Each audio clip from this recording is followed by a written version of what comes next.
There is a critical distinction between Sri Aurobindo's approach to spirituality and past approaches to the spirit. And the essence of that distinction is the place of the physical body and matter in spirituality. We discussed the other day how so far spirituality saw the body as a support for the spirit, itself at best capable of receiving a reflection, a glow of the higher consciousness, but being made of substance of inconscience, being inextricably bound in ignorance, therefore in suffering, the body itself cannot do more. Sri Aurobindo questions this conclusion. He says, just because this is all that the evolution has been able to do with the body so far, does not mean that this is all that it can do. In fact, he places before us the larger picture of how evolution has gone already through two great miracles. Out of so-called dead matter, it was able to create living matter, which is the very opposite of dead matter, and itself a great miracle. Just because we are used to seeing now living matter in nature, we say, oh yes, that's normal. But before it was first experienced, if you had told somebody that one day this rock will be able to move by itself, it will be able to feel, it will be able to respond to things, you would say, are you crazy? I can study the molecular structure of the rock and tell you these molecules are rigid. They cannot act the way you say. In fact, what we see in the blooming of a flower is nothing but rock which has been transformed. It is still made of those same atoms. And we cannot say same molecules. The molecules have undergone a change. But even after the change in the molecules and the atoms, rearrangement of the atoms, it is revealing qualities which did not exist in the rock, that have appeared for the first time out of nowhere, as if. In fact, the flower manifests qualities which do not belong to dead rock. And if the universe was only made of dead matter, you would say this is a miracle because something which was never before possible in the universe, it didn't exist, has now been revealed. And in the first appearance of the flower, you can imagine it has to struggle against the huge mass of dead matter that is the universe. And you can feel almost how that matter would pull back the flower and make it collapse and lose its newness, its miraculous expression. And it has happened in the past in history. When life first attempted to manifest in matter, it had to again and again struggle and struggle and struggle, each time collapsing under the pullback of matter to collapse into inconscience. And Mother says this series of failures that life had to struggle with for perhaps millions or billions of years left an imprint on life. Life has almost as if got the habit of believing that it's not possible to last. And that's why you see the most beautiful, the most delicate flowers, they bloom and they quickly wither. The more delicate, the more beautiful, the more subtle, the shorter their lifespan of expression. The ones that last longest are the ones who are less subtle, more dense, more rigid, more resilient perhaps, but also more insensitive, closer to the rockness of rock in some sense. But we could conceive of a possibility that the life force in the flower does not give up so easily and persists, and then the flower could stay, even in its most delicate expression, most least material, least dense, most subtle, most divine expression. In its perfume, for example, you find the subtlest expression of the flower. It is, of course, the least lasting. You can never trap the perfume in a bottle because it's made of living substance which withers without its constant nourishment. And where does that nourishment come from? Not in the dead rock. From a consciousness which is fundamentally different from the dead rock, life force, life energy. And in the same way, from the plant, if you were told that one day this tissue of plant, which is now living substance, first miracle, will have a second miracle, and it will actually start thinking and speaking to you and answering rationally, and it will look at itself and say, I know what I am made of. And it will be able to take the rock and cut it up, take the plants and re-engineer them to produce flowers of different colors. You'll say, are you crazy? How can that be? And yet when it happens, and the miracle has become sufficiently stabilized, we say, oh yeah, that's normal. We call it evolution. We don't know how exactly it works, but it has to happen. It's survival of the fittest. And in this second miracle, you have the living substance which was subconscious becoming self-conscious. And it's a miracle. And Sri Aurobindo points out that in evolution, there is constantly this attempt to make a breakthrough, a leap to something which has never been before and which inherently is of a miraculous character when it first appears. And here, in this second miracle, it is the mind consciousness which is beginning to reveal its characteristics which do not belong either to life or to matter. And if our body tissue has come so far that it is able to express a self-aware consciousness, then even if that consciousness is fundamentally bound to ignorance, fundamentally rooted in inconscience of the rock from which it has emerged, there's no reason why it could grow one more step. And another miracle which now seems impossible to us, when it becomes established, would be for us, oh yeah, that was inevitable, it was evolution. And what would be the nature of that miracle? What would be the nature of that? And remember the principle, the very opposite of what is today. So self-aware, conscious, living rock must become now, what's the next great leap, which is impossible to the self-aware consciousness? Super conscious, omniscience, omnipotence, oneness, the very opposite of something which is divided, something which is ignorant. And that is the nature of the spirit. Are there many more gradations or one final leap? Every great leap has intermediate steps also. But there's a point where it stabilizes. Intermediate steps are never stable. So the leap where it stabilizes is that supramental consciousness, consciousness of oneness, omniscience, omnipotence. And if you look at the logic of evolution, this is inevitable. But if you try to conceive of what that will be like, we could project from here, from what we know, from what we glimpse, from what we experience in our ideals. But to know it in itself, if we already had that, we would have done it. So there's something in a kind of an inability for this consciousness to be able to make the leap, and therefore, as in all previous leaps, the help from above. And the timing, which is now. When nature is preparing and pushing forward, and the help from above has reached down, and there is a nexus which is formed. And the transformation, the breakthrough into this physical expression of a supramental consciousness is inevitable.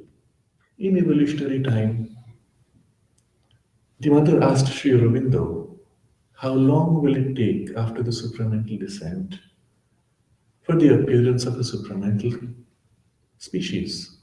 Sri Aurobindo said minimum 300 years. Now the 300 is not a hard number, it's an indication of the time span. And there is always a possibility of intervention of the grace which can speed it up. And at least in an individual, it could be done much sooner, perhaps, if not in the collective.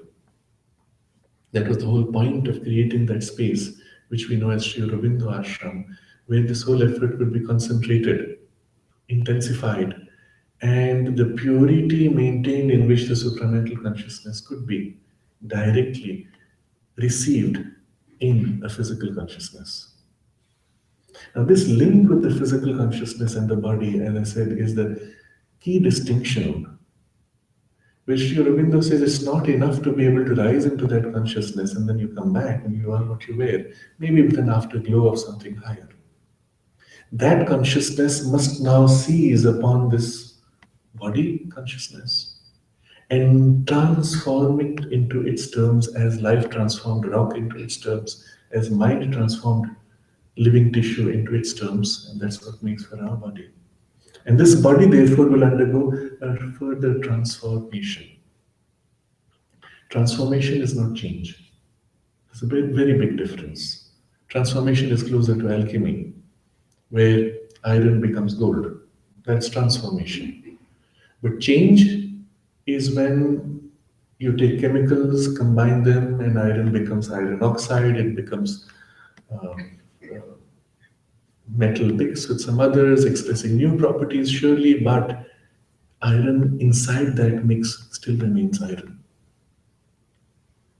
It has not become gold, which is fundamentally different in substantiality and quality of its identity. So the human body can be trained. It can be made supple. It can be made more capable. It can be taught to live with less food. It can be taught to jump higher, to run faster.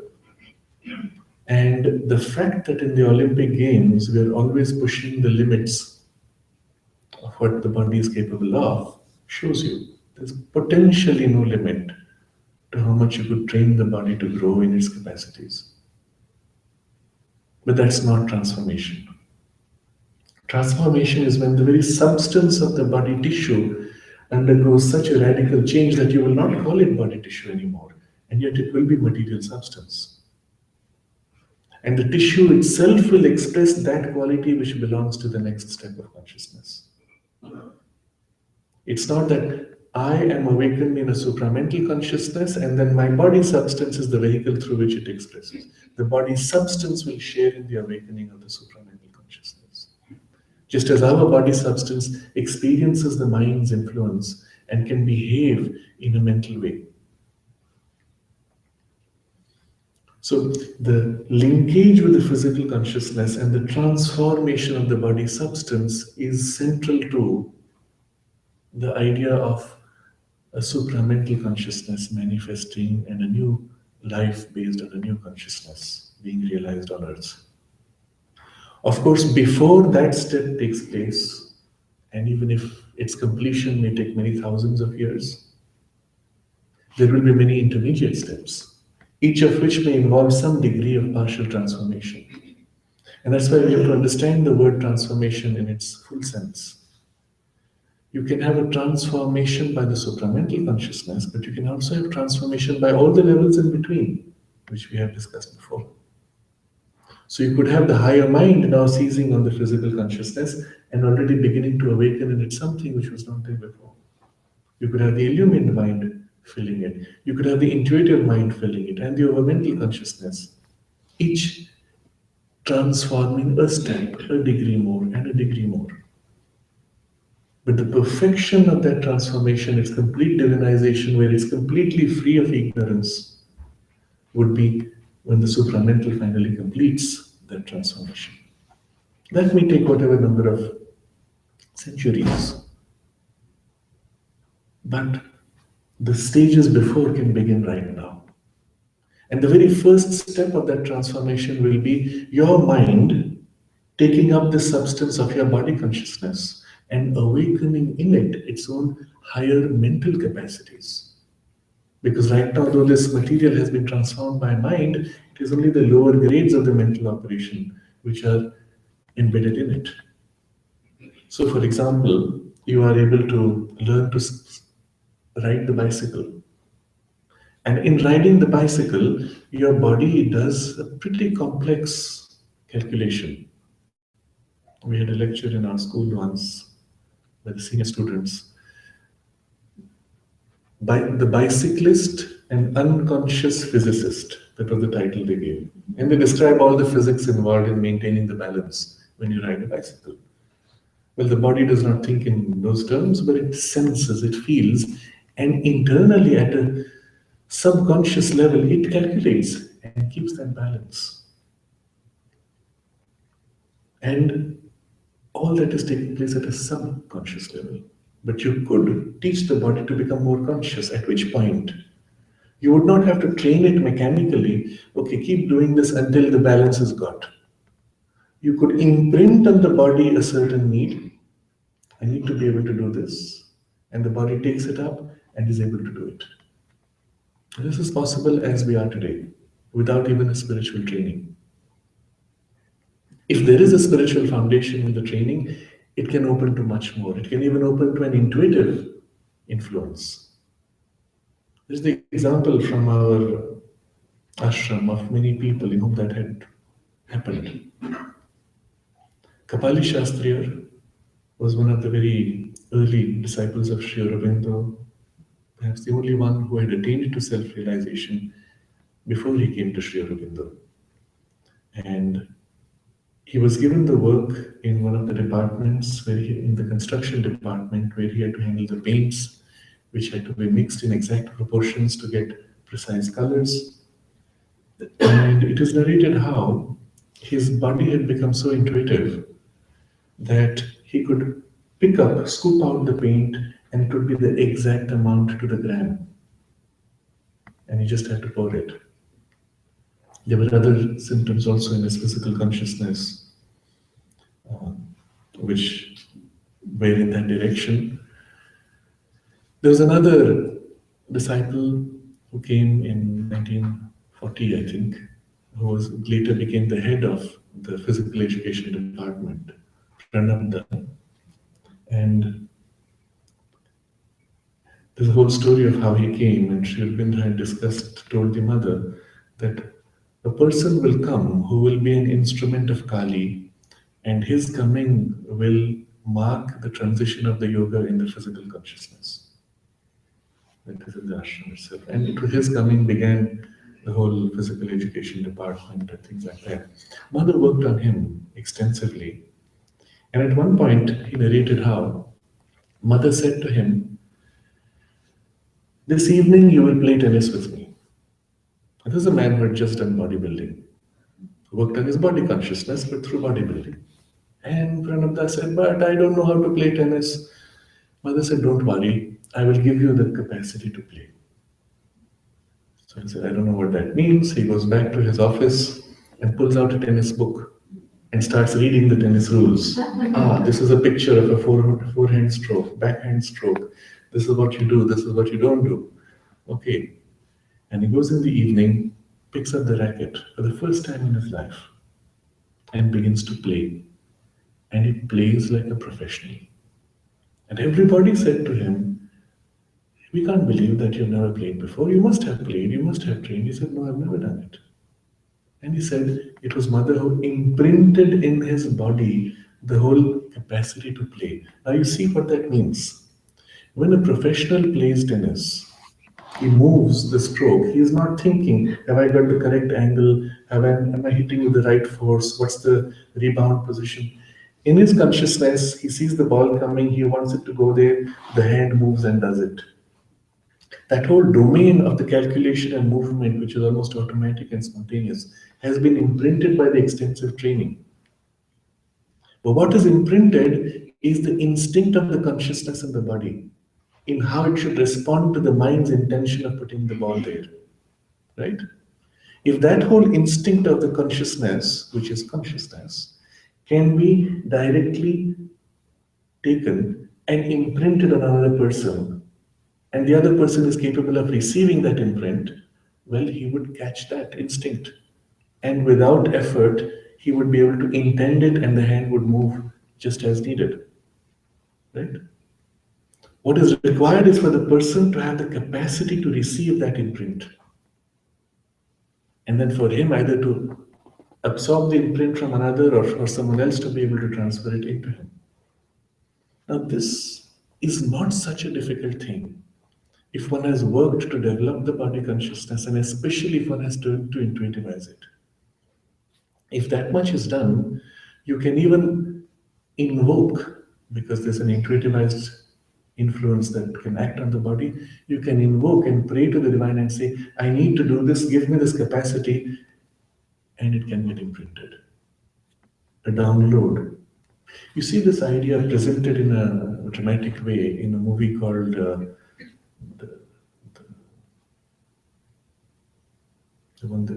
hero is Neo, the computer thing.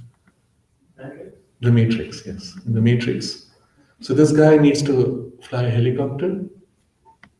He tells somebody, "I don't know how to fly a helicopter, download the programming for the helicopter." And they do it, and he has the full skill. That possibility actually exists in us. Once you understand how it works, it's not such a big deal. It is towards this end that Mother organized the physical training program in the ashram, to make the body consciousness awakened, ready and fit to receive a higher consciousness. There's a message she gave of the objective. I don't get the exact words, but something like this. The body must be taught to become, and then she gives a list: strong, supple, harmonious, etc. And then she says, so that when the time comes, it is capable of expressing a divine perfection. That was the idea. The base of that preparation. And then it's left to you what you do with it. Interestingly, one can see even today, and I observe this quite obviously, when children who have been through that kind of training are walking next to children who have not been through that kind of training, you can see in the movement of the body that the body consciousness here is awake and there it is not. Occasionally, I find people in conventional schools where the consciousness is awake, and I inevitably ask, and I get the response, yes, they have been through dance training. It's training for classical dance of any kind, Indian, Western, whatever form it takes. The classical forms of training are so rigorous, so complete. They make the body, compel it to become more conscious. If this is possible with an intuitivized consciousness, the body can be even spontaneously capable of doing things. It can spontaneously also turn upon itself in the intuitive consciousness and feel itself and know it's working. So you've just eaten food which disagrees with you by past habit of association in the physical consciousness. So somebody has a problem. When I eat this food, I get stomachache. Why? Okay, you could go through psychotherapy, find some association in the past. The exact cause is not important. The body has a habit of responding to this food by this reaction. It's a habit in the body consciousness. So when you are eating, the intuitivized consciousness in the body will actually feel, this I associate with this feeling. And at that point, the mind will say, I want to overcome it, and put a will. And the body can mold its response to that will and overcome it. Or I've eaten it, now it's giving me a discomfort. I can will the body digest it. Don't give in. And it does it. I feel an illness entering. It's getting slightly feverish. I might catch a cold. And I will it, and the body pushes out the fever, corrects for whatever imbalance. I'm feeling too chilly. I can will the body to increase its temperature, and so on. These things are attained even with conventional practices of Hatha Yoga. So, what I'm pointing to is even if you have not made a spiritual effort, just the act of making the body conscious can lead to so much. And potentially, you could even modify certain normal balances and responses of the body consciousness by willing it thus. An extreme example is Swami Rama. Having mastered the Hatha Yogic processes, he had such an extraordinary control on the life energy and the body consciousness that under laboratory test conditions, he could slow down his heartbeat and almost as if seem to stop, slow down his breathing and still be completely functional, fully conscious. And then at some point, they were experimenting on the hand to get him to raise the body temperature, make it warmer or cooler by will, which was working out fine. And then suddenly something kicked in. He felt he was just within grasp of something which he had never done before. He had never even thought possible. He asked the scientists to put two electrodes on the same palm. And on one corner of the palm, he increased the temperature by 6 degrees centigrade. And on the other point, he decreased the temperature by 2 or 3 degrees at the same time. While he was doing the first experiment, he sensed the ability to be able to do this thing which he had never done. It's an intuitive feel again in the body consciousness. Yes, I can do it. And urgently he asked them to put the electrodes and did it. Perhaps he might not have got it a second time. Perhaps the same concentration was needed. Point being, all of this is possible once the body consciousness becomes awakened and responsive to your mind's will, and if possible even to an intuitive consciousness from where something much greater can come. We know of cases, people who had never gone through any training, being able to then take up skilled activities and being able to do it spontaneously, from driving a car to playing musical instruments and so on, because of this capacity. Now consider what more can happen if this process continues. There can come a point where even the whole digestive process can come fully under your conscious control. Various current balance of chemical and biological processes could be modified.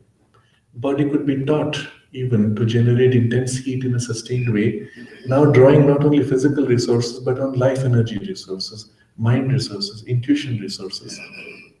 Such is the training which is also taught in some of the monasteries in the Himalayas, where they teach you to make the body capable of heating itself in the snow to extraordinary extents that you can live bare-bodied with nominal food that you take, live bare-bodied, sleep in the snow and function completely normally.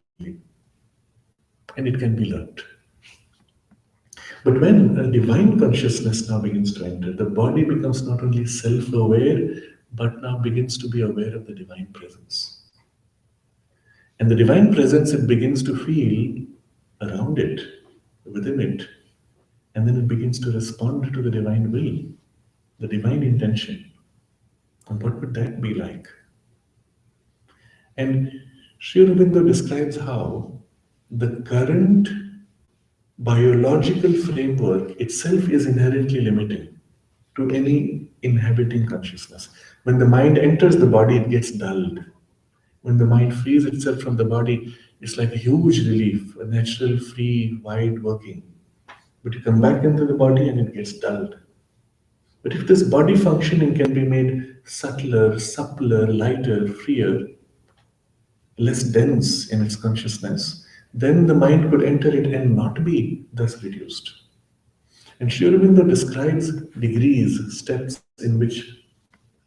by which this can be done, to the extent that you will never experience even mind fatigue or fatigue of energy. You could continue to work normally, doing all activities at full peak, and even to push the peak to, he says, performance which is double of your current, triple, quadruple, decuple. That means 10 times more. Quoting exactly the words he uses. Decuple, 10 times more the performance of your current capacity, just by working on this shift in the balance of mind and body. Of course, done from a higher spiritual influence, it can be done more easily. And he is not saying just that it can be done, he did it on himself. The evidence for that is in his personal diary notes, which in his physical lifetime were never made public. In fact, they became public only in the 1980s, late 80s. And as far as we know, even the mother had not seen them. She perhaps knew of their existence, but she never seen them. They were never brought before her. He describes, for example, how he's able to walk barefoot on the hot ground, stone, in the middle of summer at midday, and not be affected by the heat. Even the response of the body to the heat is modified to such a degree he can handle anything. In one of the letters, he says that if the body has reached a stage where he could drink poison, and the body could take it all the way through without it harming at all. So there are certain extraordinary things which he had been able to attain to, including as an outcome of this whole direction of development, especially making the body free of denseness and heaviness and inertia, even a shift in the weight of the body and the body's relationship with gravity. And there are experiments he discusses in his diary notes where he's able to keep his arm up 6, 7, 8 hours at a time without any tiredness. Keeping one leg up 8 hours at a time, no tiredness. Being able to work thereafter, of course, would be without tiredness for as long as he wants. I had a very interesting occasion to interview the son of the maidservant who was working in his room. And the son of this maidservant said, "Oh, my mother." He later became the driver for the mother. His name was Bala. So he said, "Oh, my mother, she was always afraid of Sri Aurobindo." Now, this is, remember, at a time when, before the ashram was started, there was a maidservant who would come and sweep his room. And she told the son, "Oh, that man, he's a magician. I'm very scared of him." And he asked why. She said, "Sometimes I'm sweeping the room and I see him sitting on the chair with one arm up, one leg up, like that for hours together. He's doing some crazy stuff. And then sometimes I look up and he's gone. And I don't know where he's gone. I didn't hear him go. And then I look down and I look again and he's back on his chair. It's like he's become invisible and visible again." Okay, it's just to say that there were people who actually saw some of this. But at a physical level, it's possible to overcome the limitations of the body which make for the ignorance as a compulsion. And a little step more, when the divine consciousness of unity, omniscience, omnipotence, now completes this process and the substance itself becomes of the nature of divine substance and yet physical substance. What would that be like? And it's interesting to see how the human speculation, the ideal of the mind's ideals, is actually catching glimpses of such things and trying to articulate them in some of the first science fiction and then in cinema now, where we are able to express these things. You look at this movie called Avatar, it was such a great hit.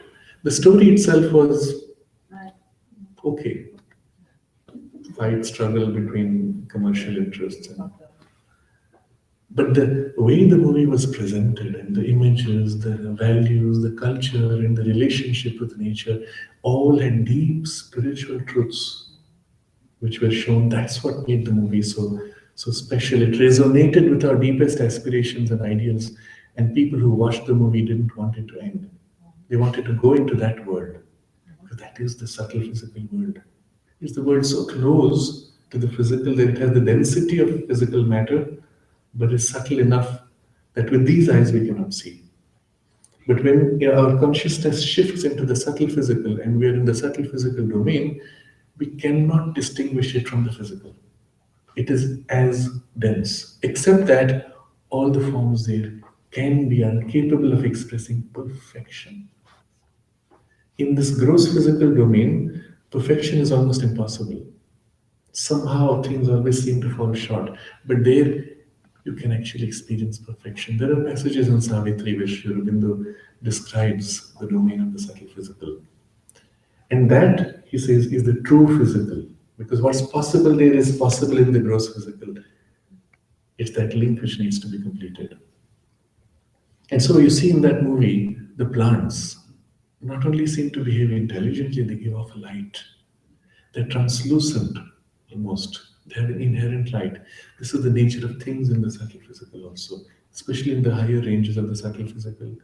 Matter is self-revealing. It does not conceal. In our domain, gross matter conceals, it covers up. You do not know what I'm thinking and feeling because the material form is rigid. It binds, limits. But if the material form was an expression of the spirit, of my thoughts, of my feelings, of my soul, of my divinity, then as I think and feel something beautiful, the form would reveal that beautiful thought and feeling. You see how the form itself would have to become plastic, but also translucent to the consciousness that inhabits it. And here you begin to get a glimpse of what this transformed body will be like. And something of this is captured in some of these visualizations, but it is still densely material. It belongs to the domain of matter. It's made of that substance, but now, having gone through one step in the miracle of evolution, one more transformation, which involves a divinization.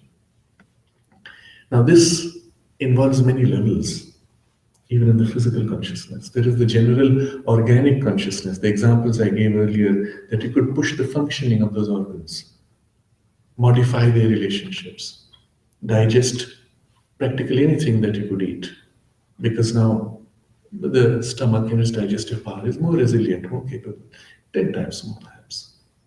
Extract the maximum nourishment out of a little bit of food.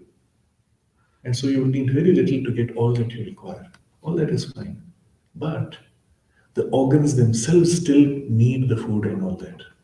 So Sri Aurobindo discusses another step possible in this way. Even the organs are replaced by the direct functioning of the energy that currently operates through the organ. And he describes a transition where the centers, the chakras, begin to take a more and more overt role, and the physical organs themselves atrophy because they're no more needed or they become secondary. And the energy acts directly to do what the organ would do indirectly. And this would be a kind of a passage to that kind of a complete divinization, still involving physical substance. So I was describing at an organic level, there is a consciousness of the organs working, but deeper down, all organs are made of cells, specialized cells, and then pluripotent cells. But you go down to the cellular level and you find the functioning there has certain inherent limitations. And one of those limitations is the tendency for the cells to age and to die. And the body stays alive and young by regenerating, replacing those cells which are aging and dying. So when a cell ages, becomes less functional or begins to break down, the body isolates it, replaces it by a new cell which is born. So effectively, we are constantly renewing, we are constantly dying and being born again at a cellular level. And as long as the overall arrangement remains the same, we are young. And this is happening in a newborn baby's body. The difference between the newborn baby who's growing and somebody who's aging is this pace of the replacement process. While earlier the replacement of the old damaged cells was happening rapidly, later the replacement process is slower and the breakdown process is faster. And eventually the breakdown overwhelms the replacement process. The second thing is the replacement process itself does not replace with cells which are as young. They are already somehow limited and damaged. And at that point, we wonder why should that be? Because, let us say your mother gave birth to you, let's take a later age, at the age of 40. The child born from a mother who's 40 still has cells which are as young can be. Completely fresh. And where does that come from? From her body. It's part of her body, right? So if her body can create this lump of mass which is completely young, why cannot it regenerate itself? Logically, there's no reason why it cannot. It's just that's how the body functions. It does this and it does not do that. Why? Habit. Past evolutionary habit. There's no other reason. And so a point comes where, as we begin to work upon the body consciousness and we reach the cellular domain, we realize there's a whole bundle of habits there which prevent the full expression of the body's youth. There was a comment yesterday, but I wouldn't want my body to continue forever. That's not the point. The point is I should not be compelled to have a body that degenerates. You may still choose to change the body, that's fine. But your body should be constantly an expression of your true consciousness. And I meet people who are 18, 19, they're hard, they're so young. And if you didn't look at the body, you couldn't guess. And actually the body reflects that youth. Somebody who's 80 looks like 60 because inside they are 20 or 30. And it reflects in the body somehow. So we want the body to be able to express what we actually feel ourselves to be, what we are, in fact. And then you may want to change it. That's a different story. You're free to change it when you have that capacity. But that means at a cellular level, you have to change this process of degeneration. And so Mother worked on this part of the consciousness also, went deep into it. And in the depth of the cellular consciousness, she found that the cells had no real reason to age or to die. The only reason was habit from the past.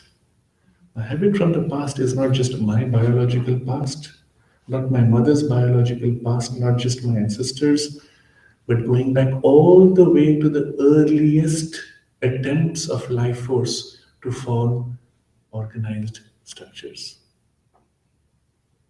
Now look at it this way. Your body's cells trace back to your mother's body, right? Continuously. All the cells I have today, although they have been renewed many times over, had as their origin cells, which had as their origin cells, which had as their origin eventually cells of my mother's body, who had as her origin cells of her mother's body. It all goes down the maternal line, pretty much mostly. And all the way back to where?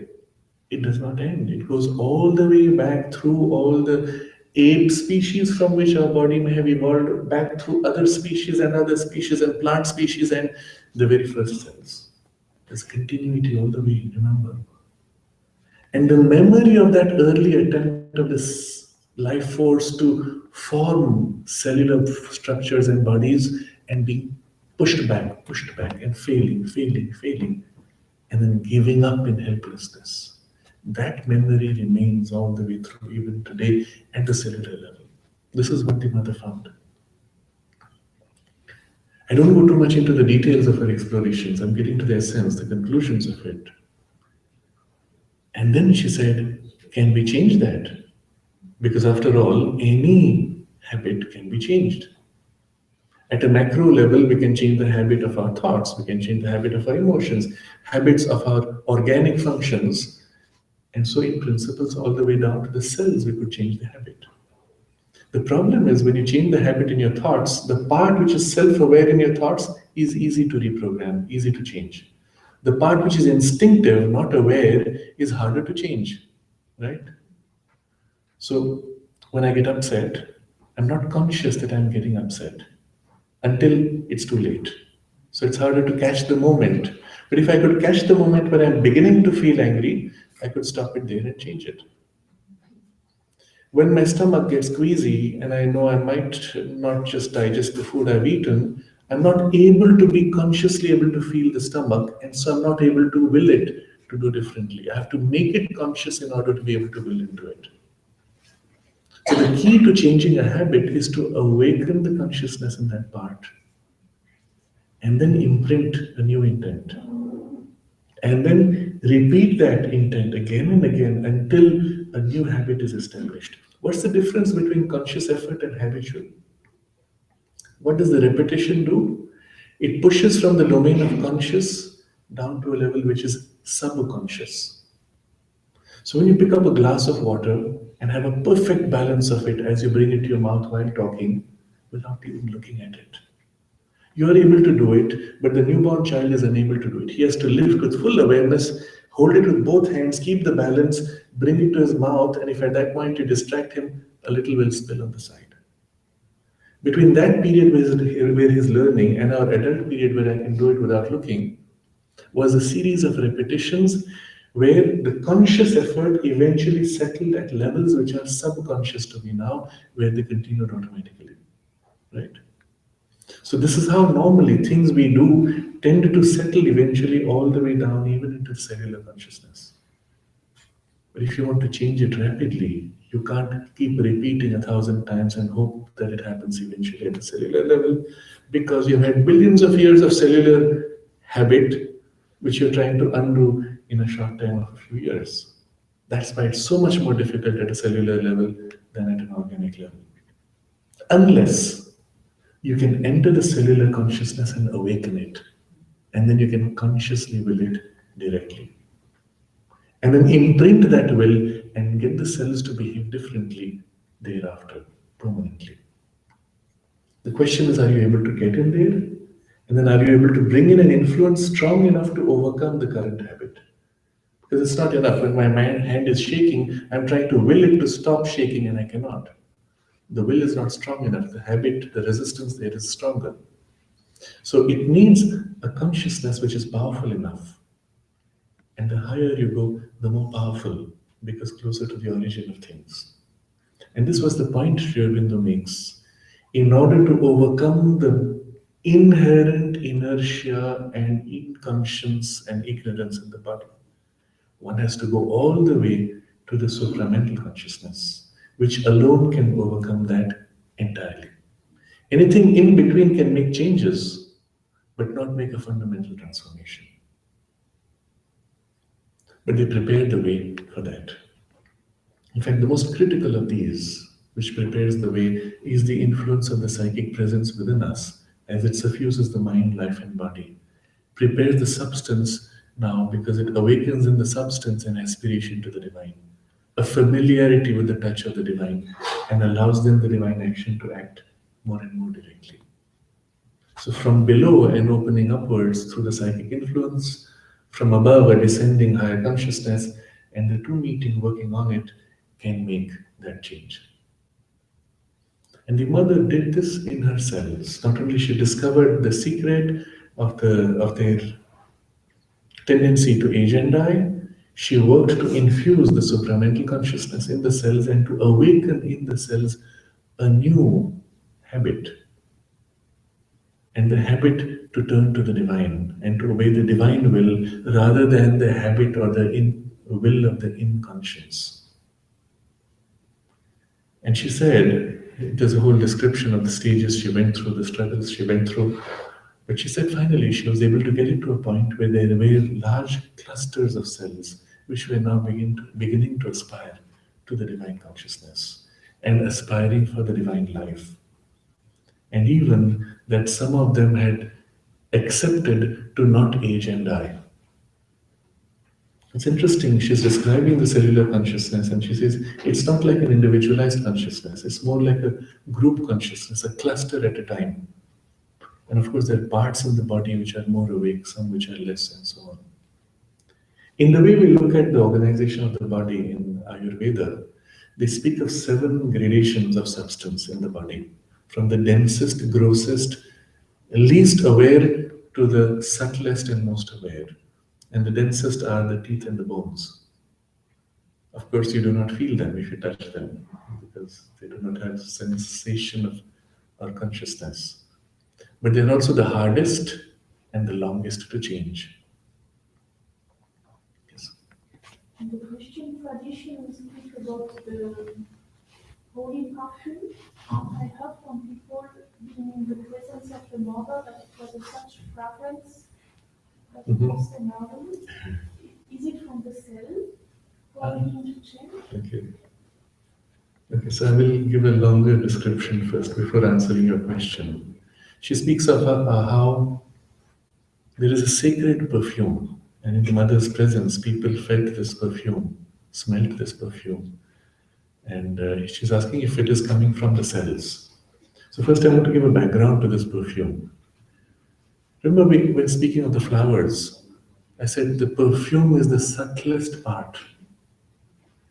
And because it's the subtlest part, not only it emerges from the flower, but it grows beyond the physical boundaries of the flower. Where the flower could not move to be, the perfume spreads to be, potentially extending everywhere. That's the physical representation of the aura, the consciousness in its most subtle part from our being, which spreads and extends far beyond the physical limits. And the aura itself, our subtle bodies, which extend around this much or more, has a substance. When that is pure and sufficiently densified or connects to the most dense part of our physical body, its vibrational quality is felt and sensed even in the physical space around you. And it is something of this which registers to our power of smell. The quality of the aura is the quality of the perfume around the person. Now, modern physics, modern biology is coming very close to measuring this when they find that around us, in an extension about half a meter, there is a cluster of a unique pattern of bacteria, which is distinct for each person and hanging around you in the air. They don't quite explain how it stays stuck around you, and it's so distinctive, it's like a fingerprint. You can know who it is from that. And we would understand this by recognizing that it is the densification of the vibrations of the subtle physical which are the basis for the formation of these bacteria also. So in a way, the pattern of those formations is a reflection of the quality of consciousness that fills your aura. And the mother observes also how certain thoughts and certain emotions create a certain ripple of vibration which is registered by as an obnoxious smell to a very subtle part of our smell. Even in the smells, there are subtler smells and grosser smells. It is in the subtlest smells. If the person has thoughts which are not so nice, you smell it as something not so nice. When the consciousness is so full of beauty and joy and love and harmony of the divine, it smells also with a joy, love, and harmony of the divine. And when one becomes more sensitive in the higher gradations of smell, it's obvious. You can know what the person is like, or at least their current thoughts and feelings. But that can further densify until it is actually felt by anybody, smelled by anybody. So where is this coming from? Not the physical cells alone, but the subtler substance of the aura and its denser layers approaching the physical. The physical biological cells may also participate in this particular process, but they are not the first origin for this aura. So, for example, when you smell the perfume of a person, the person may still not have entered the room, but when the vibes of the person have hit you, you smell it already. And so it's not purely a physical smell that's happening. But the part which is the most dense physical source of the smell may also take support of the cells of the body. Uddhada describes how after Sri Aurobindo left his body, there was such a beautiful perfume in the room, and which was coming from the body itself. Does that answer?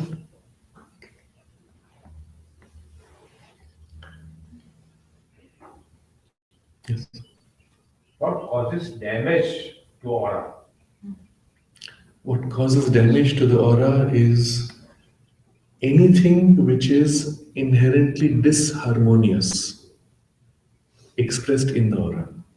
Considering that the bulk of the aura is made of your thoughts and emotional vibrations, any thoughts and feelings which are not harmonious, which are conflicting, which are sharp edged, which break rather than unite, those are the things which actually have the effect of tearing, weakening first and then tearing, and then by habit leaving a permanent hole or a gap in the aura, which can be sensed or seen, and which is the origin of many diseases, which then come through that. So, the essence of will is divinity, the divine. And when we talk about cellular transformation, this is occurring through the psychic being. And you mentioned these aspects. So it's my understanding that the mental and the vital are essential in this process. Can you speak a little bit more on that? Okay. So two things. One is about the will, the source and essence of the will. What is will finally? It is an ability of, it's a power of consciousness to assert its freedom on itself or on things which it feels outside itself.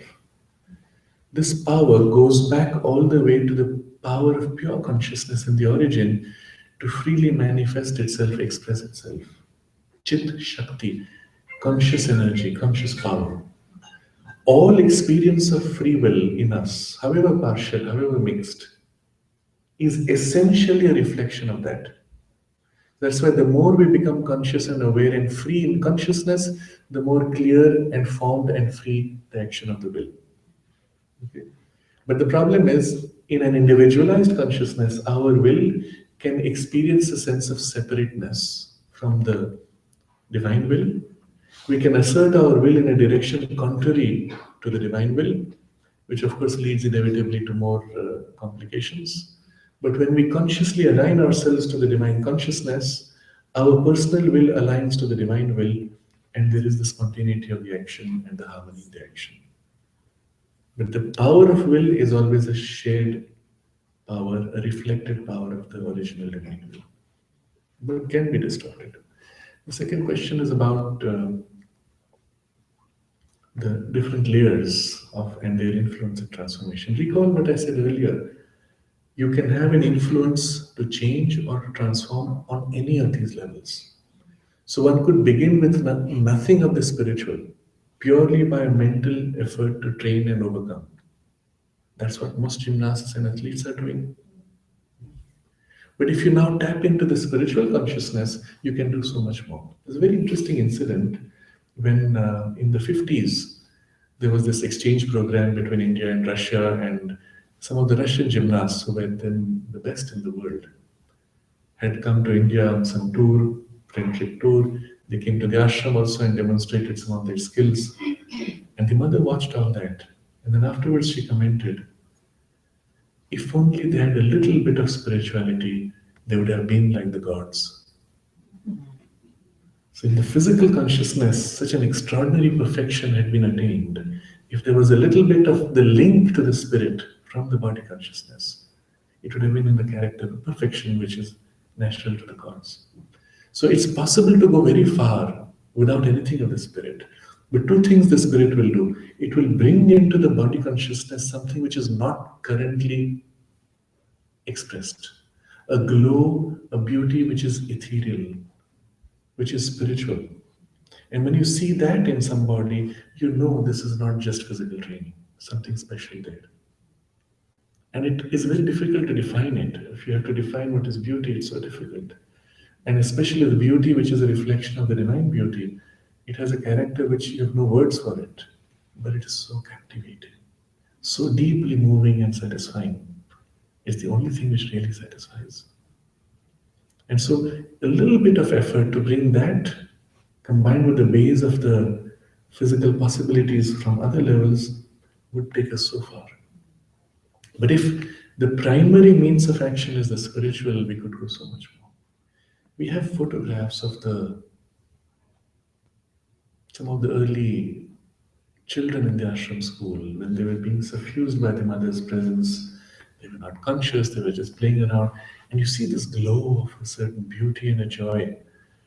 And it was effortless for them. I don't find that so much in today's children. It's there, but not so strong. But you don't find that at all in a place where children are doing exercises, but without a spiritual atmosphere. So I'd like to make a somewhat practical addition. Mhm. So when you talked about this, because it's very exciting to me because I love the combination of yoga and spirit. And the idea, the research now that they show that the DNA, as we are aging or under stress, that the DNA loses, there's a little tail on the DNA called the telomeres. And the telomere length is the blueprint that helps the cell to regenerate. And under stress, the tail gets shorter and shorter. So as the cell reproduces, it reproduces less effectively. Yeah. So when I take that to my yoga practice, if I see or my students have the stress, we all have to know that the stress is doing that. So that's the motivation for a consistent pranayama practice and meditation practice to turn that cycle around and come back to the parasympathetic and having the influence again. Yes. So I just wanted Absolutely. This is a very useful thing to do. You can undo the damage of stress by these practices of meditation, pranayama, and asanas. But I would ask the question also, what is stress and where did that come from? Oh, yes. And then one would have to face the origin of the problem, which is living a life or an action which is not aligned to spirit. That is stress. When you're doing something which is contrary to a deeper truth, there's a conflict, a tension, a contradiction. And the contradiction with reality, with truth, always leads to breakdown of that which is not true. The action itself begins to break down. And that's really the stress and the side effect of stress. And one would ideally want to change the whole basis of how we approach the life and the action. So that the effect, it should not be that we do something which is damaging and then try to undo the damage and then again do the damage. It misses the point. So we need to review the core of the problem also. You mentioned about mother's experiment on cellular transformation. Has she mentioned anything about whether these can be transferred to other beings in any way at any time? Or each one has to have it? So it's a very important question. Can what mother achieved in herself be transferred to others? Remember the goal of the avatar, what we discussed yesterday, was to connect the consciousness with the whole of humanity, and everything which is done in himself must be then imprinted in humanity as a whole. And so all that mother did on her cellular consciousness was in a state of consciousness which was linked to the whole of humanity. And the results of her work on her body and on her cells is currently available to all humanity. But there must be an effort from the human side to prepare the receptive condition and then to aspire to receive it. This was the point I made when I discussed Pranabda's thing. The body consciousness must be made ready to receive, capable of receiving, and then it must want. It must aspire for and call that. Yes, in that case, you will receive the benefit of it. The benefit means now, as we discussed earlier, the imprint of the habit comes on you, but still it may have to overcome the old habit. And so there will be a work, there will be a period of transition. It may not happen instantaneously unless your readiness is so complete. But potentially, yes, that's the whole point of her work. Mother even commented that if Sri Aurobindo and the mother had to just do the work for their own individual body, it would have been done long ago. It was because they had to connect to the collective consciousness of humanity that it became so difficult and laborious. Because they had to pull humanity and work against the inherent resistance in humanity. But if they had not done that, if they just did it for an individual transformation, it would not be useful. The point would be missed. In about this cellular transformation, is there any reference anywhere in the Veda about even an indication of such things possible? Yes. No, not necessarily experimental. Yes. You see, in the Vedic vision and experience, there was a certain push, a certain degree of realization, and a priority in the current evolutionary possibility then. It set the type of the whole age to follow all the way to today. But it also anticipated possibilities beyond, which it may not have consciously worked upon because it was too premature. And I see that in some of the Vedic descriptions, in some of the verses, even in the Isha Upanishad, there is a verse which suggests in that direction. I don't know if I should. You remember we read yesterday the passage where the face of the sun, the lid is removed, and then you see the oneness everywhere. And the verse immediately after goes something like this: the life breath is immortal, but of this body, ashes are the end. Remember, O will, remember what was done. Remember, O will, remember what was done. It repeats that twice. It's a very profound verse. It's juxtaposing two things. Here, the life breath is eternal, but the body, the ashes are the end. It's showing you a contradiction. Now you could interpret it to say, oh yeah, therefore forget the body. But that's not what it's saying. It's showing you, oh, something is lacking here. Something needs to be harmonized. If the life breath is eternal, why is the body ending in ashes? And the suggestion is, this must be completed. And twice it repeats, remember, O will, remember what was done. Om Kratosmara, Kritamsmara, Kratosmara, Kritamsmara. And that means there are two levels of remembrance. You have to go back two levels. One is remember who you are and why you were and what you did. And then once more you go back and remember. So two levels, from recovering the psychic source and then the self behind. And you see this contradiction, and there's something to be done, some work to be done. So to me, it's obvious that they saw this, but they had to stop with what had to be done then and what the world was ready for. I read your little pamphlet on the technology of consciousness, and I haven't read just a couple of pages.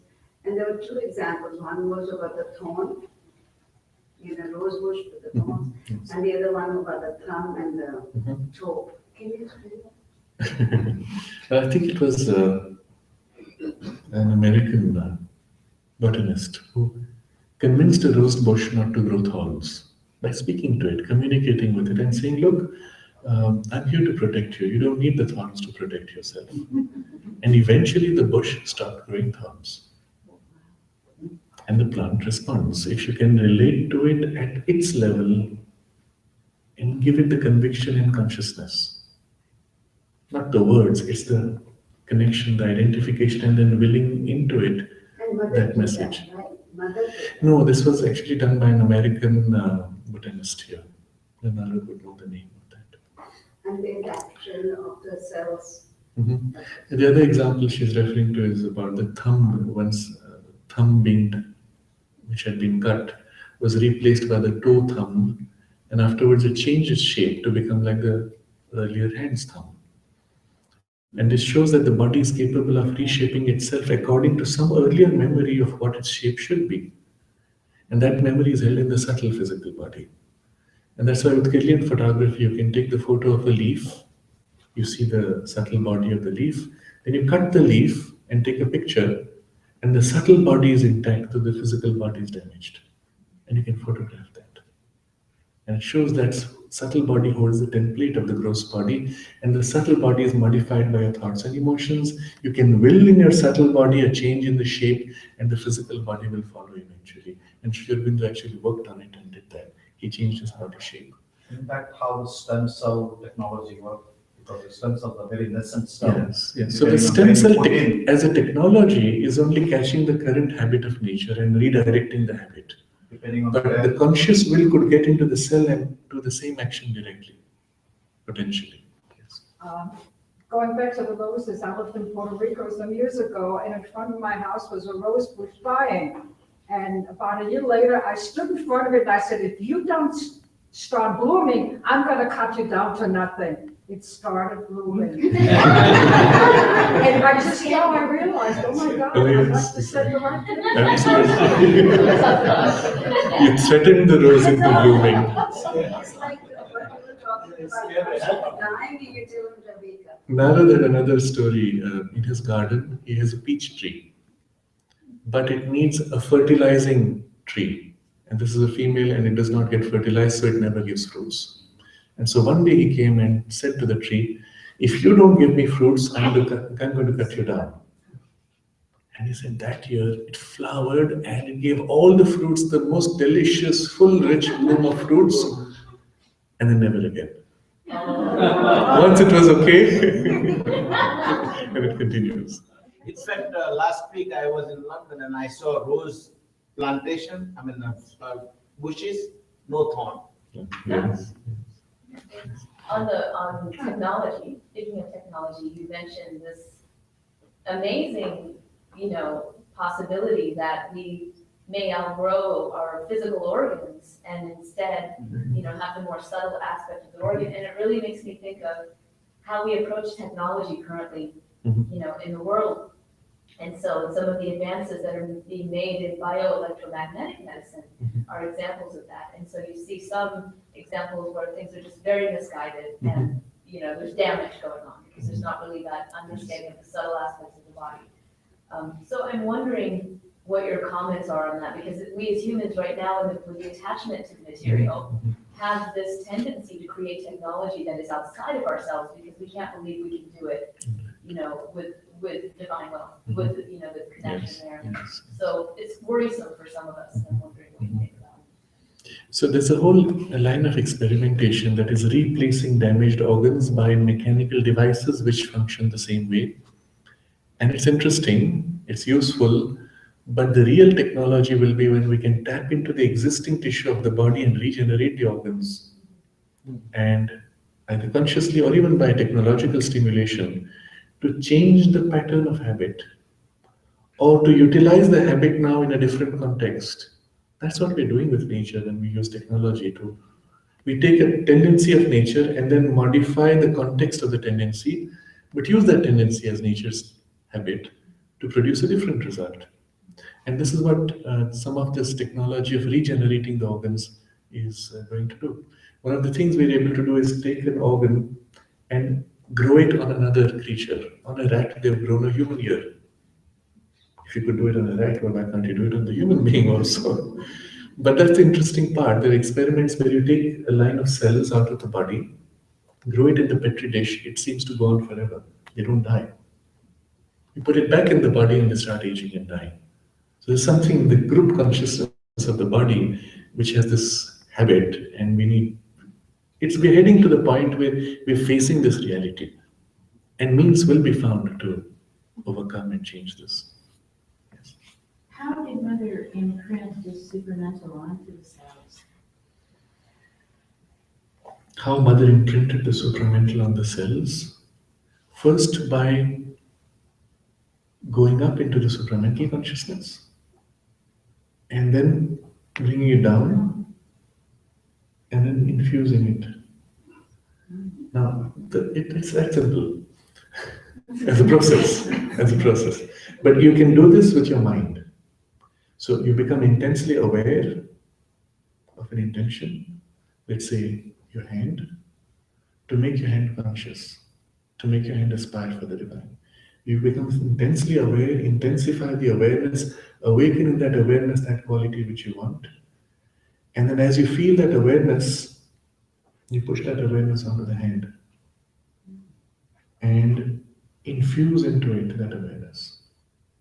Or more directly, feel your hand because now you already have access to the hand awareness. And as you feel the hand, intensify the awareness of the hand. And then in that intensified awareness, awaken that aspiration. And you'll feel in your hand something turning up like this, aspiring to whatever extent you're willing to awaken. And when you stop, it stays and perhaps fades out by habit after a while. When you do exercises, if you do asanas, do it with this intention. So people they start with an intention. I'm going to go to yoga classes, they do asanas to get the yoga butt, to improve my looks, to get stronger, to get more supple, whatever the intention. That intention is the presiding influence on the body when you're doing that exercise, even when you're not conscious. But if you reverse that and said, I'm going to do that to awaken in the body an aspiration for the divine. Just that intention with which you go has an influence, although gradual, indirect. But now you can bring that influence directly as you stretch the body and you feel the stretch, the tissue, muscle, nerve, even perhaps bone.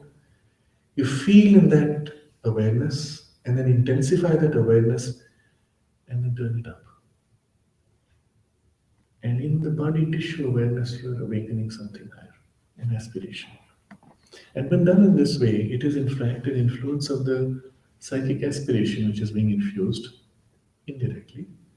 But if you then are becoming conscious of the psychic presence within you, and then feel its aspiration, and then infuse that vibration into the hands, that would be the influence of the psychic being brought into the hands, the process that Sri Aurobindo calls psychicization, which awakens not only the aspiration in the hands, but also brings into it a spontaneous familiarity with the divine consciousness, which is natural to the psychic.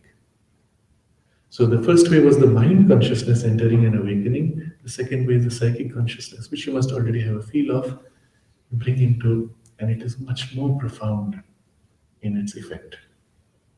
And in this way, part by part, the whole body can be brought into the ambit of the psychic influence and made or awakened in the body the aspiration for the divine.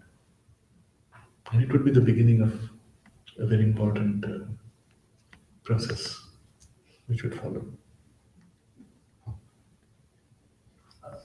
So earlier you mentioned, Mother said about those Russian gymnasts, that if they had a spirituality with A little bit of spirituality. little bit of spirituality. Just a Now, little. so naturally they did not have it, right?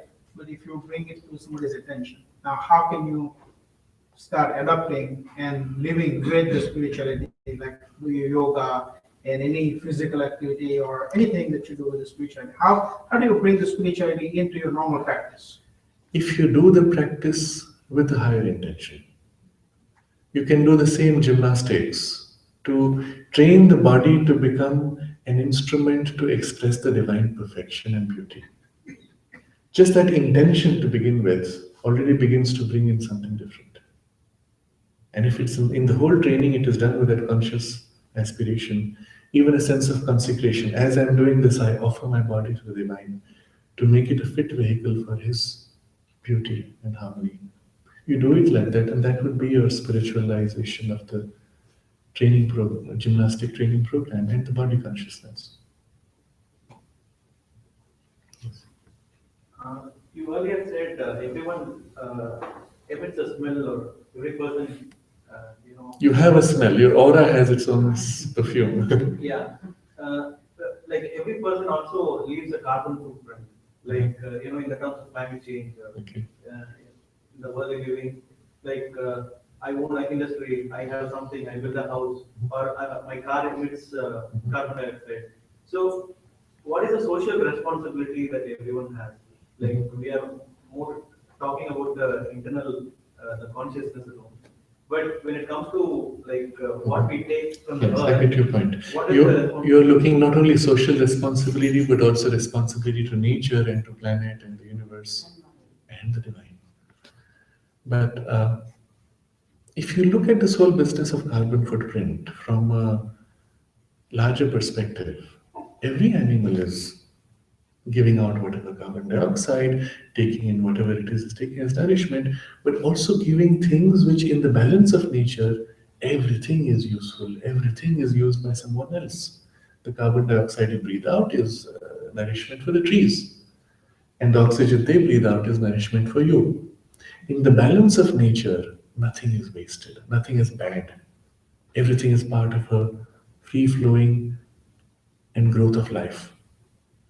The problem has started because we began to interfere with that balance by cutting all the trees because they're not useful or because they get you money if you cut them up.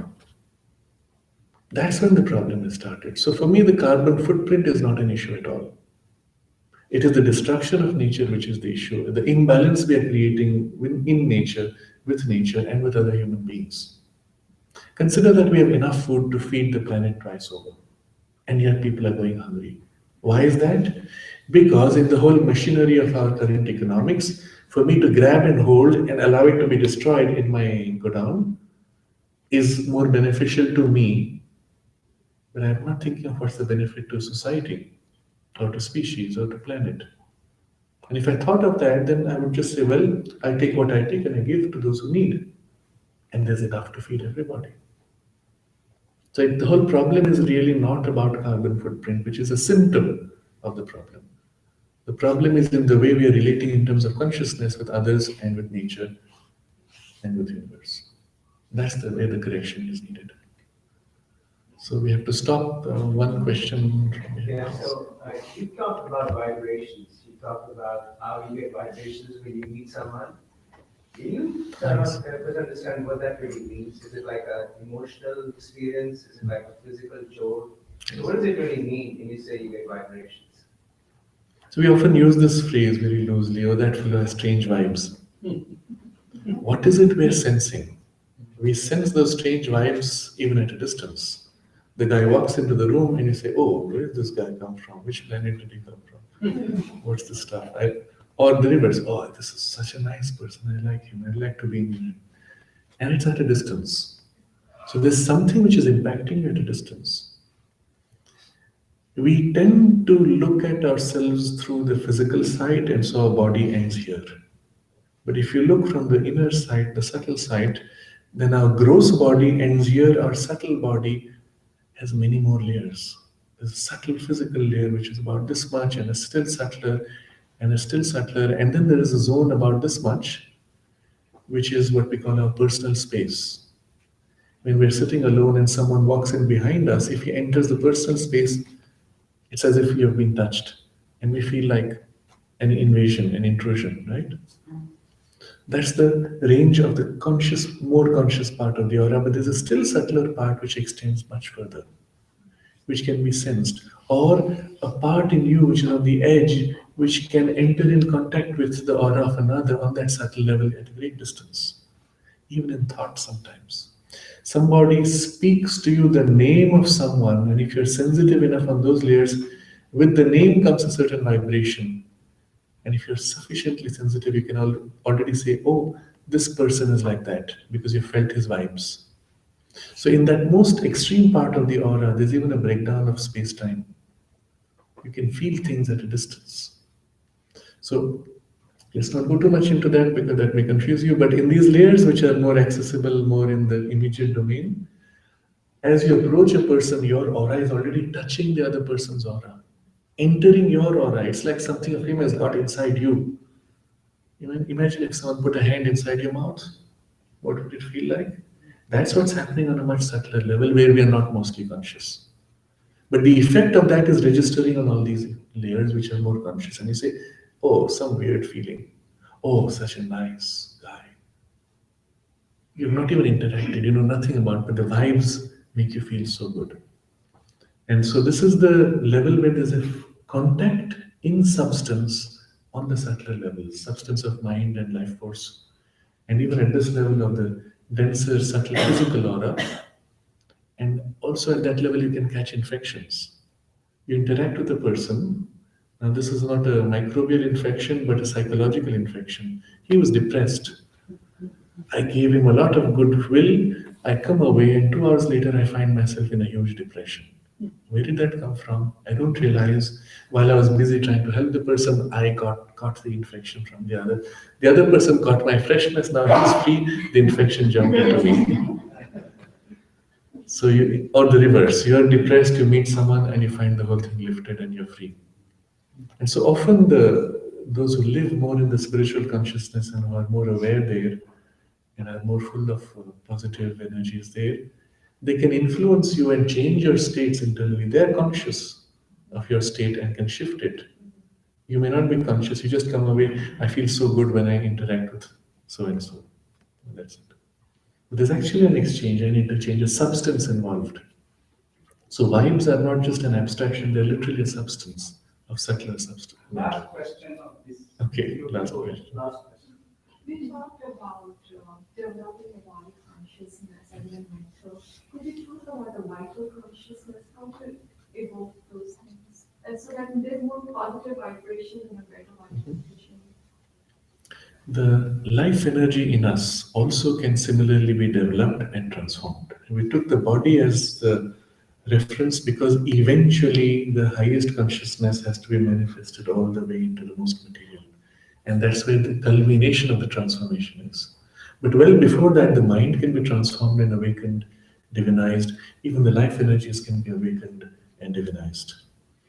But again, there are all these degrees. You can mentalize the vital, you can bring the intuitive influence into the vital, or you can bring a higher spiritual influence into the vital. And all of these would be degrees, steps of its transformation. Would it be, just to build on this, would it be appropriate to think of the vital as almost, the carrier wave of the information that is in The vital is the energy, the flow of energy in us. It's what actually moves. Yes. And it's what drives everything, pushes everything, energizes everything. So without the vital energy, the body would be this lump of clay. It entering in the cells makes the cells living. It entering in the organs makes them work. It coordinating the organic functions makes for a balanced, integrated life function. Okay. So the same life force operates in the mind and energizes the mind substance. So it splits into two modes of functioning. The part of the vital engaged in the physical body is where you feel the instincts of food, of hunger, etc. The part of the vital engaged in the mind is what creates the strong pushes of emotions, emotional reactions. So, but finally it's one energy. And the purification of the energies would begin by teaching them to become quiet. Because right now they're the slave of their instinct, of their drive, of their old habits. You make them quiet and then consciously bring in a positive movement. Feel love towards others. Widen your consciousness in your energies. Widen and feel the connection with the universe. And bring into that higher aspiration, higher vibrations, things which you would associate with the divine influence. And you build new rhythms, new habits.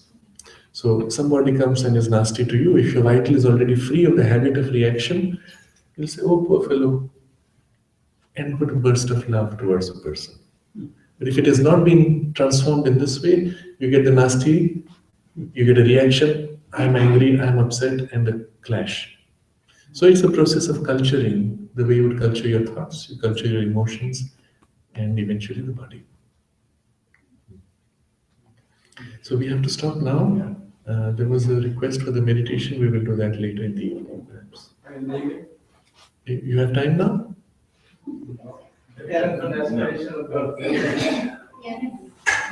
I heard today there is a lot of people there, about 1,000 students. So yesterday we went there about 1 o'clock, and it was much better. So I think we got 30 minutes. Fine, let's do it now.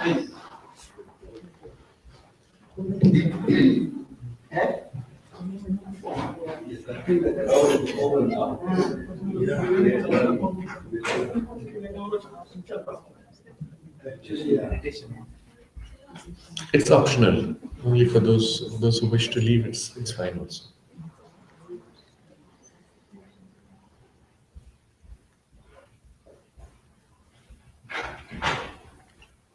So today I would like you to keep your palms facing up as you rest them on your lap, for a reason. Later we will lift the hand also.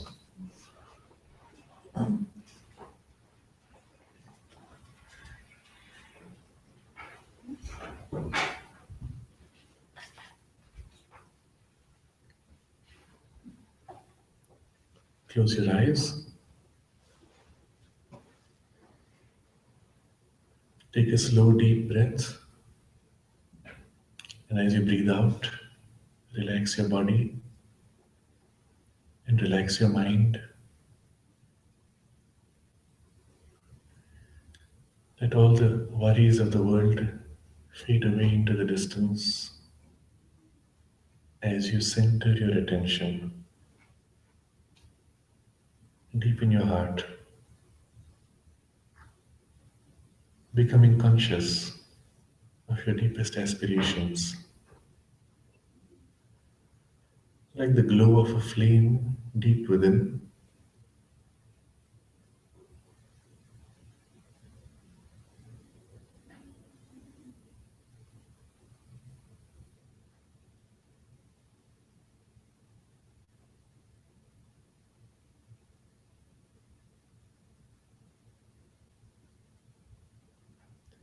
Becoming conscious of your deepest aspirations,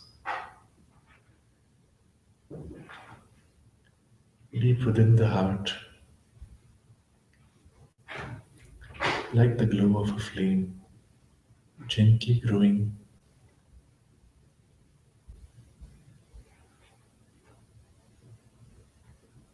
gently glowing out, growing in its warmth, in its aspiration, until its glow begins to fill the whole of your chest.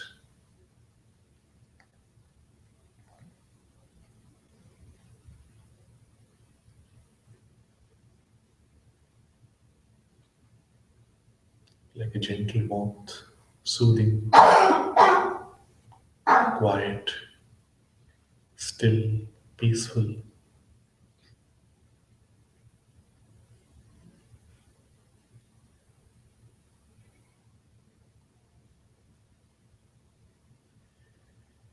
And gently now let your awareness drift upwards towards the top of the head.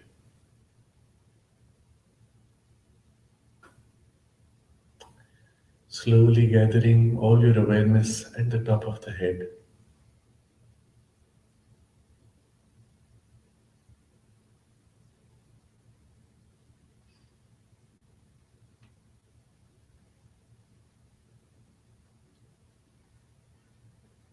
Gently gathering all your awareness at the top of the head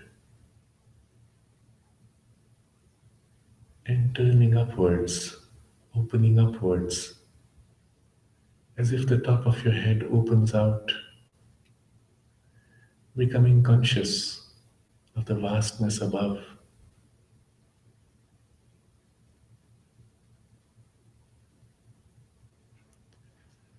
A vast ocean of peace, of presence, perhaps of light,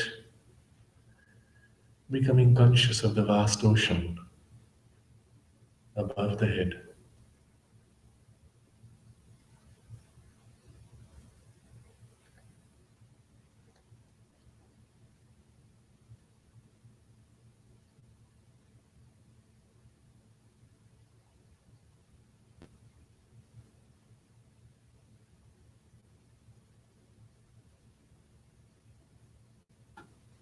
As you remain conscious of this, you can feel it grow perhaps more concrete, more dense, more intense.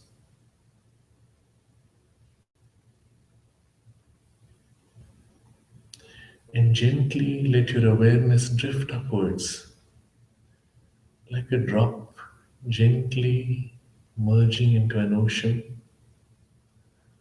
Your awareness gently rising, merging into that vast.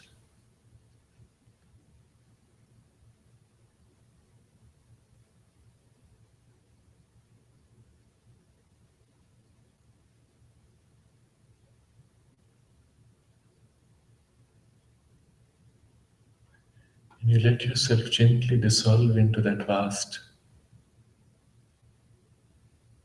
Let all sense of separateness fade away as you let yourself dissolve into that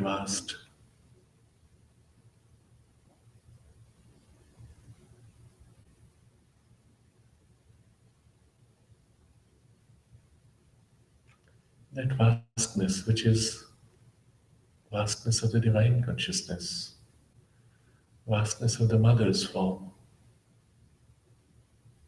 infinite, vast. And you let yourself dissolve into that, merge into that, lose yourself in it.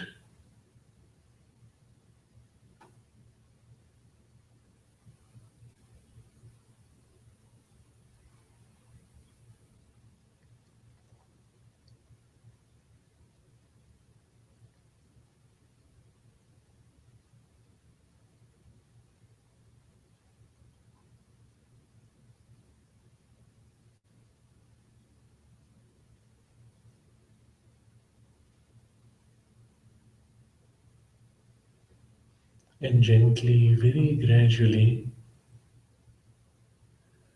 you let your awareness once again gather from this immersion, like the swell of a wave gently gathering from the ocean, never separating, as if the whole ocean gently leans down, forming a swell, extending downwards, gently settling at the top of the head.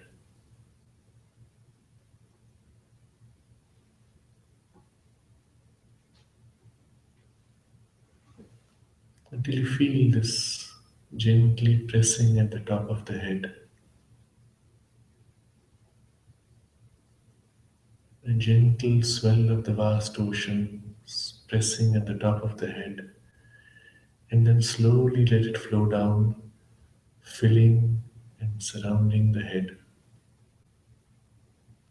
as a dense liquid substance of peace, gently settling, penetrating through the top of the head, spreading into your brain, filling and surrounding your brain and head.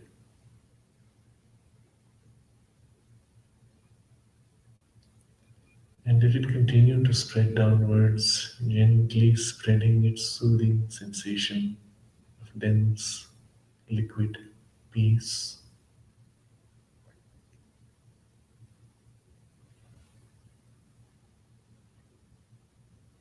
Spreading its soothing sensation, perhaps felt as a cooling or a warming sensation, but dense, soothing, spreading down, filling your brain, spreading down in your head, all the way down until it begins to extend into the neck, spreading its dense, soothing peace, filling and surrounding the neck.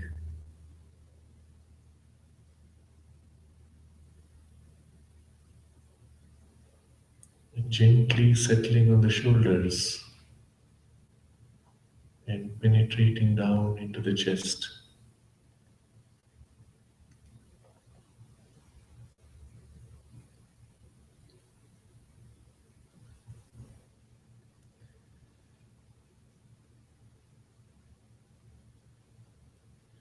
Let your awareness drift once again towards the top of the head, gathering at the top of the head, becoming conscious of the vast ocean of peace above and its vastness. And let a fresh stream of that peace flow down through the top of the head, filling and surrounding and moving down in one continuous flow, filling and surrounding the head and neck, and flowing down into the chest, filling the shoulders and the upper part of the chest, and gently spreading down, filling the whole of the chest.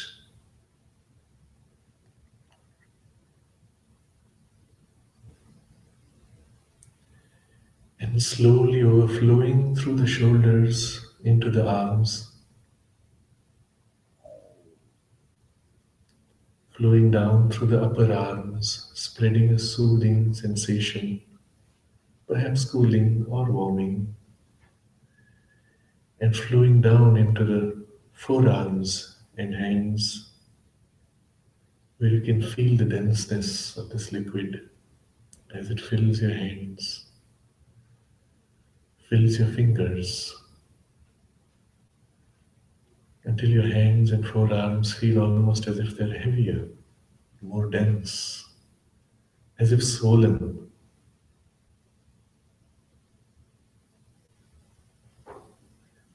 Feeling this dense presence surrounding the hands, surrounding the forearms, as if you're wearing thick, dense gloves.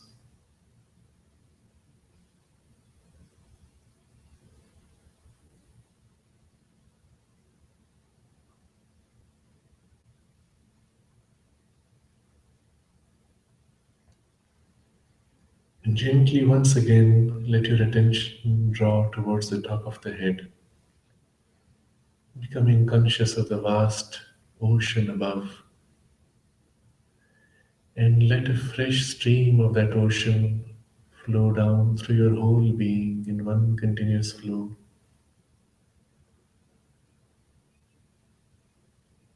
filling and surrounding the head,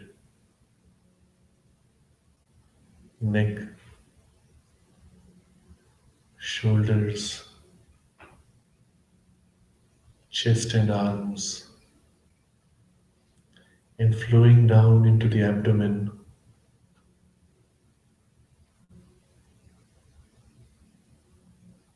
spreading a soothing,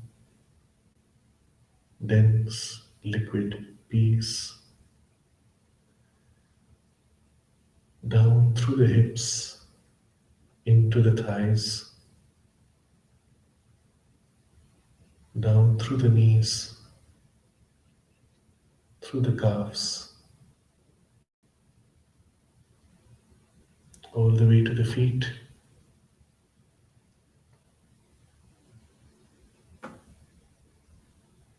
until the entire leg is filled with this dense peace, filling and surrounding, extending beyond the outlines of the skin, as if your legs are bloated, your feet are bloated, larger, till you become now conscious of the entire body, filled with this peace, dense, unshakable,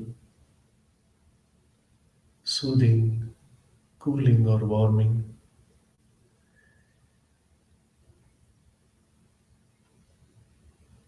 filling the whole being and surrounding the body form, surrounding the arms, hands, surrounding the shoulders and back, surrounding the entire torso and surrounding the legs, as if you're wearing a thick, dense spacesuit, as if your whole body is bloated with this dense peace. And let it flow further around in the surrounding cocoon of your awareness, of your aura.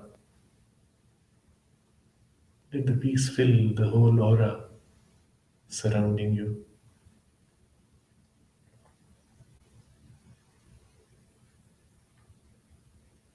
Until you feel your whole being filled with this dense, unshakable peace, like a marble statue, opening upwards to the vast ocean of peace above, peace, light, power, gently flowing from above, filling this jar, this vase, this container that is your whole being.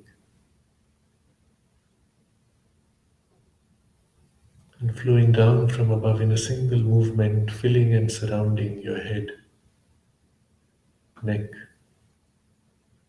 chest, arms, legs, and surrounding in a dense cocoon of peace and presence. Remain immersed in this for a while.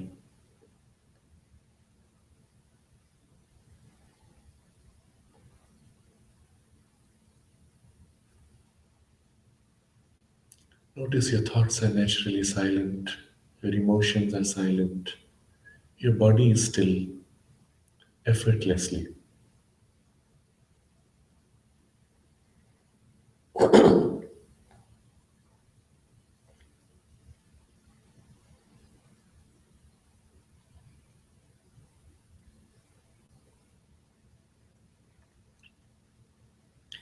Gently now bring your attention to your right arm and your right hand, becoming conscious of the peace that fills and surrounds the hands as if you're wearing thick gloves, like your hands are bloated. Feel this awareness extending around the hand. This is an awareness of the subtle physical part of the hand. Feel the same on the left hand,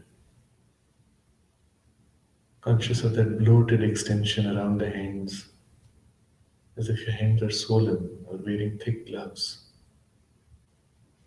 And that larger extended thickness feels more dense even than the physical substance of the hands. Gently will in your hands for this awareness to intensify. Intensify the awareness of your hands. And feel in that intensification an upward aspiration, as if the substance of your hand yearns towards the divine above, yearns and aspires to feel, to know, to receive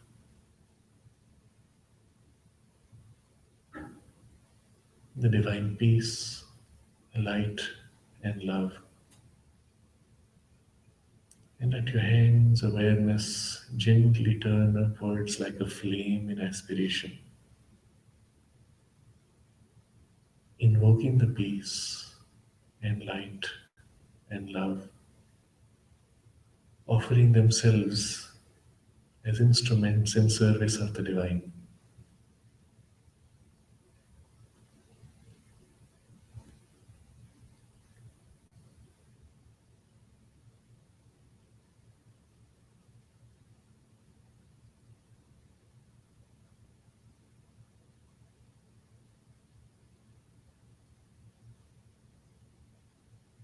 And gently let this feeling, this aspiration extend into the whole being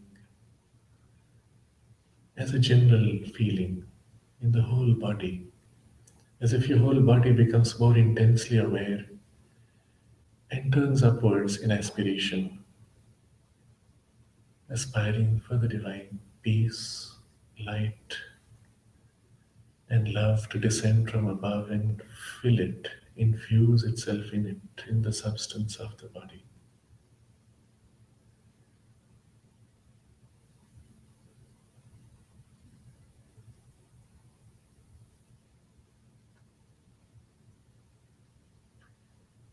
Let all the substance of your body offer itself to the divine above, to be an instrument for the divine, to have no other purpose than to serve the divine.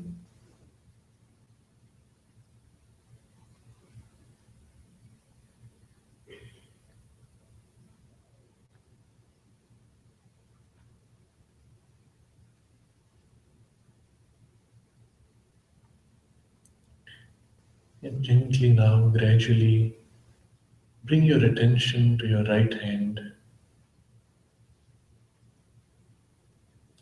and the right index finger, the pointing finger of the right hand.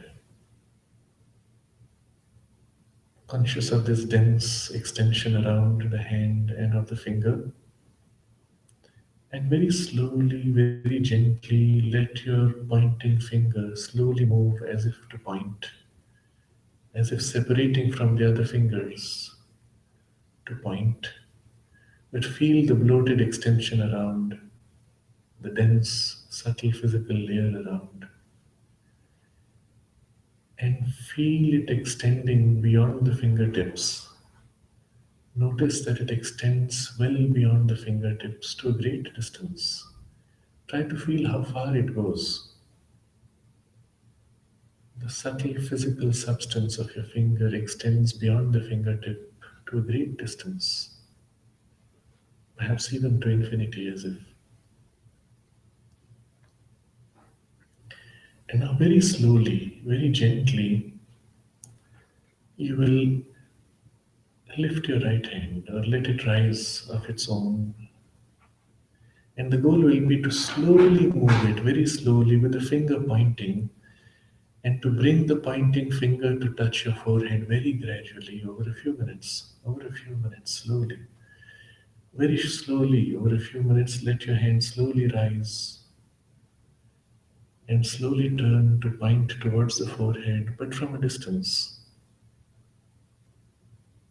From a distance, slowly pointing towards the forehead. And then from a distance, as it points towards the forehead, gently, gradually let it drift towards the forehead as slowly as you can. So that you can feel all the layers that it penetrates as it approaches the forehead.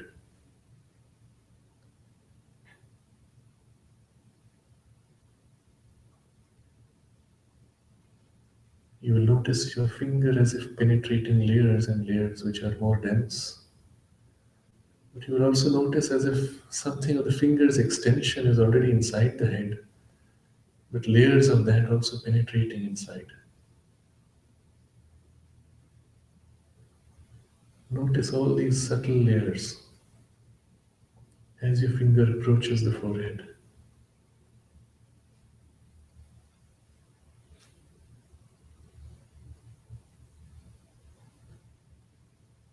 Until gradually, eventually, the grossest physical part of the finger gently touches the forehead.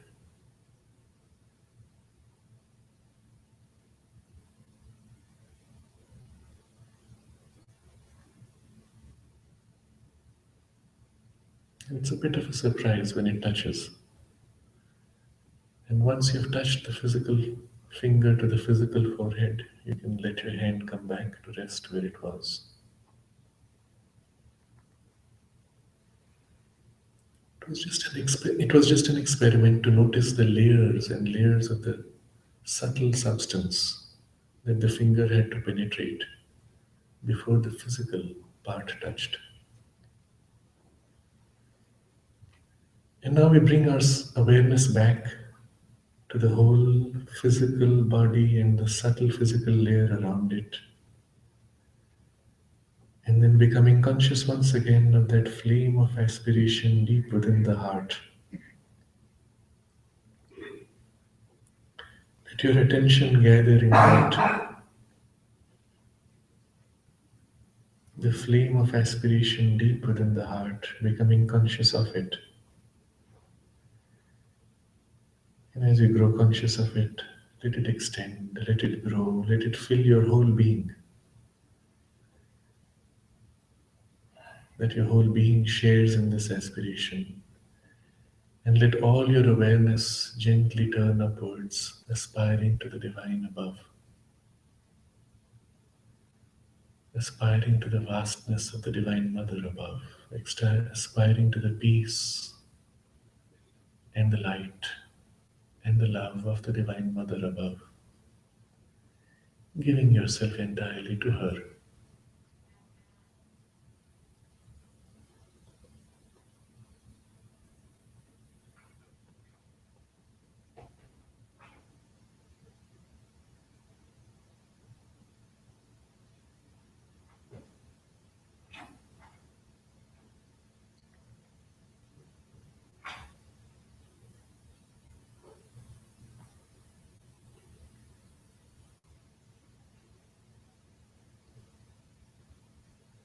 And gently now, very gradually, you will prepare yourself to open your eyes.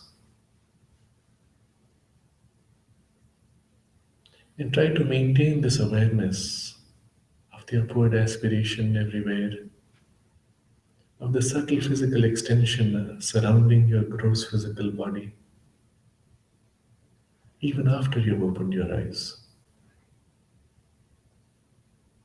And gently now, when you feel yourself ready, you can let your eyes half open, maintaining this inward awareness as far as possible.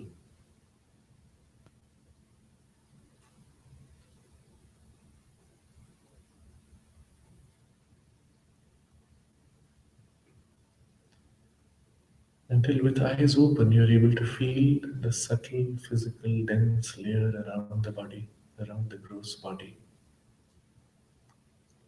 Perhaps even you can feel the awareness extending around you like a cocoon. Keep this awareness as far as possible. And afterwards, when you go for lunch, you will find it quite easy if you just become quiet, inwardly turned, perhaps with eyes closed, and just become aware, you will feel these things easily. The awareness is still very vivid. It can stay with you for a long time.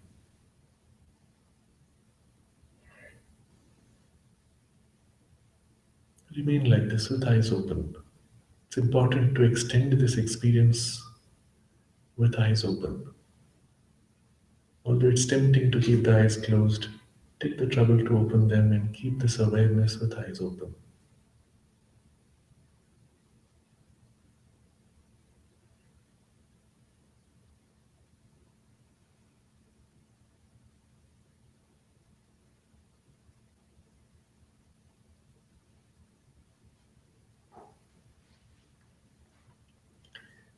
If necessary, you may adjust the position of your body to make it more comfortable. And you may remain in silence for a while, or if you have questions, we can briefly discuss them for another 5 minutes.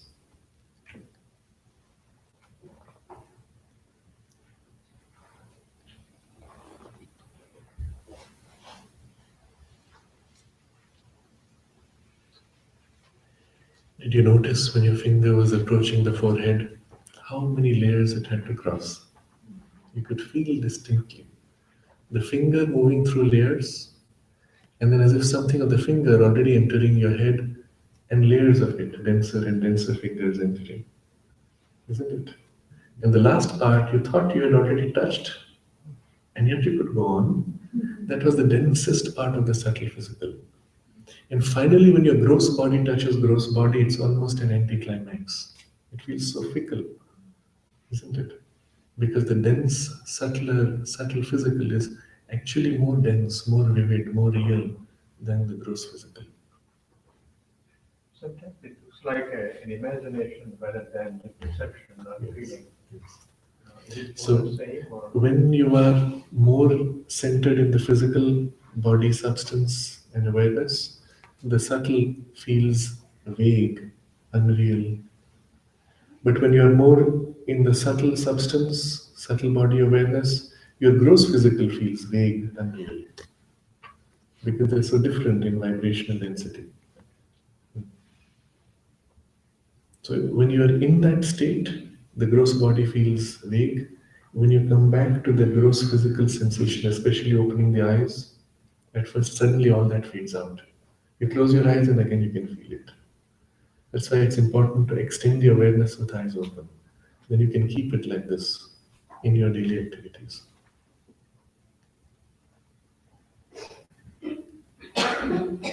So this exercise we did for pointing and touching was only an experiment to make you experience these layers and so many layers of density. All of this is your real being.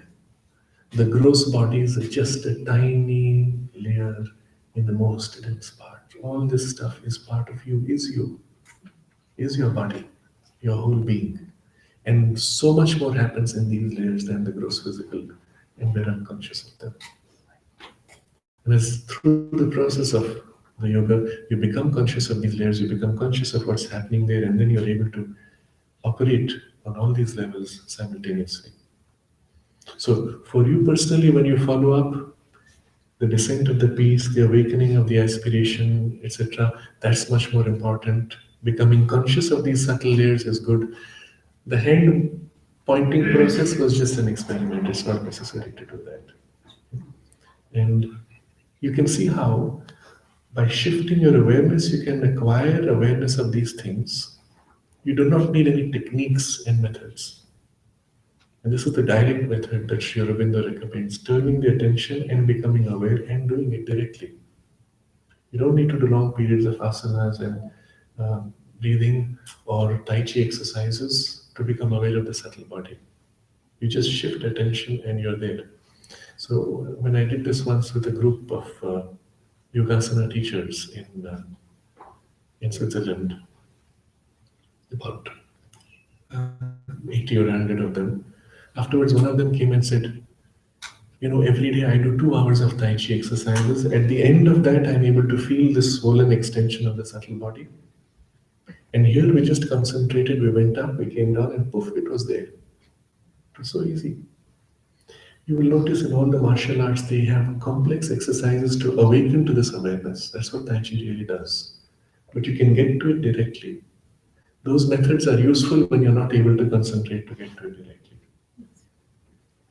And once you are in that subtler awareness, it's easy to awaken in the gross physical awareness also, the intensify the consciousness and to awaken in it an aspiration.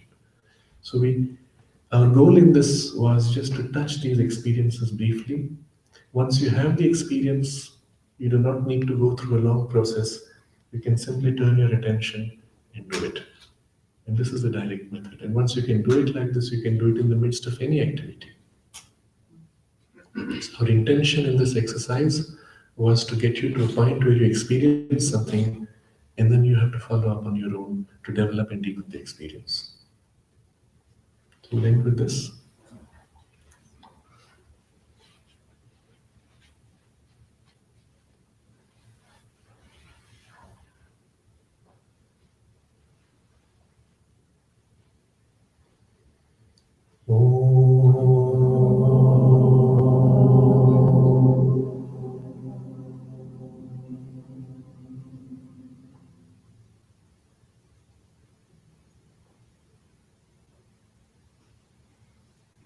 Since after lunch, we lose the audience.